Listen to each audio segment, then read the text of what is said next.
What up, guys? We're back with another video. Um, I just finished assembling my rear spindle assembly, and I realized that I didn't make a video. So I'll give you guys a quick run of what I did or what I'm doing, and let's get started. So, as always, 3D printer parts. That's how I do all my prototyping. Print them, test them, fitment, everything in. I know the print, for those of you that do 3D printing, are going to say quality is bad, but I print them the fastest I could because it took actually, I think it was like a day and a half each print, so I had to go a little faster. So I went off the rear. I have a mess here. The rear Familia all-wheel drive Familia spindle assembly. This is the original. Let's see if I can show you guys the difference. Obviously, the difference smaller since the hub, it's a different assembly. But I went, I've noticed when I was test fitting these ones, this was too far up, so it was touching, what do you call that, lateral arms, I think so. I always get confused with the one that goes that way. Anyways, so I changed that on mine. I went with OEM, the original Mazda MSP for mine. That's lower, so you guys can tell. It's a little bit, yeah. So it's all the way I have it, it's OEM on mine. I'm sure this one it's that way and it bends so it can clear that. I'm not sure. I haven't looked at pictures or anything. So yeah, I went off the Mazda Familia.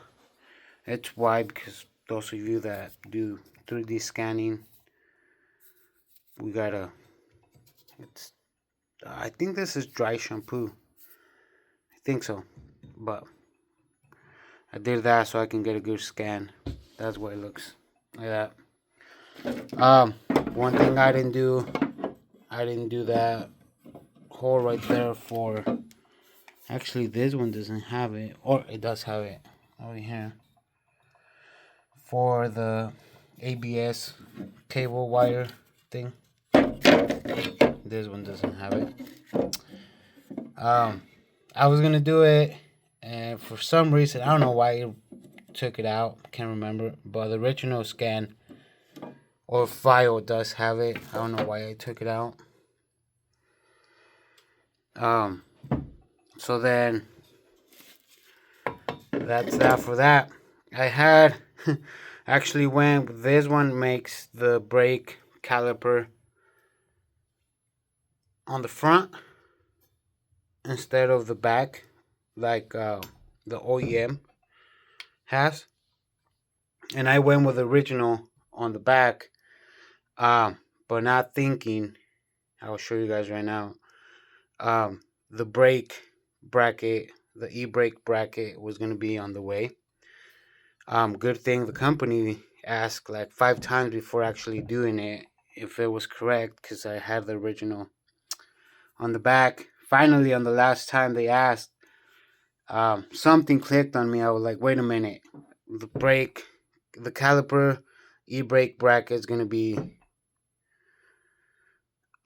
in the way. So yeah, I went to look, and yep, it was right in between where the axle was gonna go. The line went through. So changed it to the front. I gotta make some changes to the e-brake line and make it work. We'll see. So here we are. This is made out of steel, all CNC. It took about 2 months to get it, not to get it right, but all the testing that we did. See how that one doesn't have, which is like the printed one doesn't have it. But it took like 2 months to get it for all the testing we did. Make sure it was as this file I sent and how I wanted it, with threads and the size of the holes, all that. So I actually got new bolts done as well, to the size, to the length, nice and tight. So yeah, this is my driver. See, this was actually, the original was over here, so the brake was going to go through here, and that was on the way of that. Here, I'm going to remove this one so I can show you guys. I just have that so the rotor doesn't move.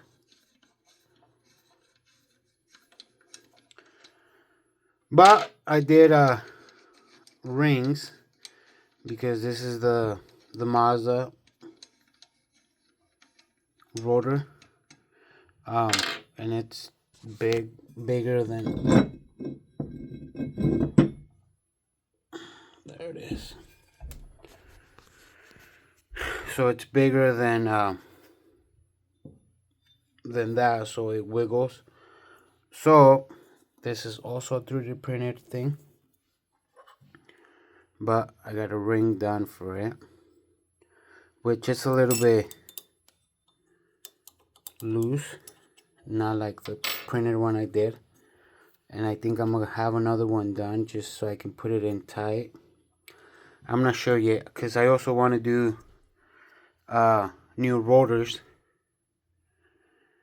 but that's expensive for now. I think my price is like $600 for a pair, which I know some people pay more than $1,000 for a pair performance calipers, or not calipers, rotors.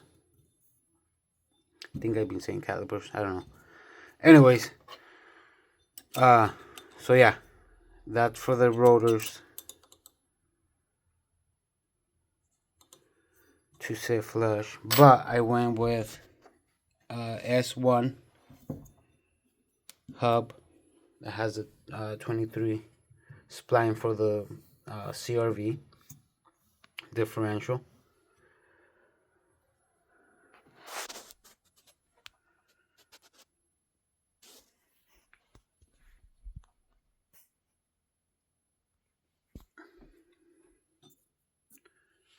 And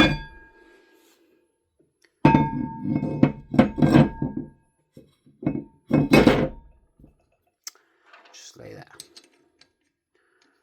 so it doesn't go anywhere. It's the same, so I want to say the CRV is the same. Shoot, I can't think. Pattern, like not pattern. It's 5 by 114.3, I want to say. But that's what I'm gonna do for the back. Now I gotta work on the subframe. I'll be doing WRX lateral arms. Be sticking with OEM Mazda. I don't know, I gotta see if there's any upgraded ones, so aftermarket, that are the same length. But other than that, that's what I'm doing. Something simple, expensive for those of you that are wondering. A set like this, it's about $4,000. So I know, yeah, there's cheaper options maybe. That has to be modified. This one's OEM. I'll be recording that when I put them on the car, so you guys will see. But yeah, I know I'm sure there's other options, cheaper options, like I said. But this is what I wanted to go with. It's about $4,000 I have in these two parts. Um, just the way that they have to be done on the scan. The original familiar ones I got them for $450. Then the scan, um, I have about $600 in two parts before getting the final. So you add those. I'm about $5,000 just in prototyping, but it's worth it.